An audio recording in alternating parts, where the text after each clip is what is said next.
Jo perteneixo a l'Hermandat de Nuestro Padre Jesús Nazareno i Nostra Senyora de l'Esperança.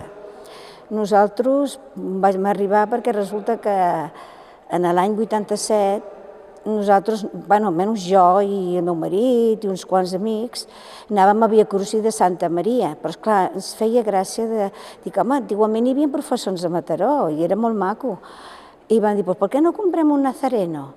I al temps vam comprar un nazareno i llavors el va anar a beneir a les caputxines, perquè abans els capellans no ens obrien les portes.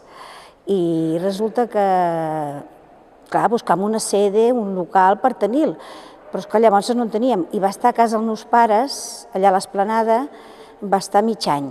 I llavors ja vam trobar un local aquí al carrer Jaime I i va estar un temps. Llavors va estar a la Nostra Senyora del Corredor, també d'aquí de Cerdanyola, i finalment va estar on està ara, al carrer Rosselló. Vam venir en el 99, vam comprar una Mare de Déu de l'Esperança i aquesta, quan es beneeix, sempre es demana uns padrins, i aquesta sóc jo la padrina, i el meu marit, de la Mare de l'Esperança. Tenim una banda molt maca, toca molt bé, llavors tenim molts costaleros, tant de Jesús com de la Mare de Déu, molt implicats, molta jovent, gràcies a Déu, que és el principal, que hi hagi molta joventut. Jo és que tota la gent que només que porti tant els costaleros que porten a Jesús, només de posar dintre i saber que porten per aquí pel clatell, perquè és un costal, i sapiguem que porten a Jesús, que dic jo els dic sempre, si vosaltres sou als peus del Nazareno, dic això és, i si surten tots plorant, pobrets,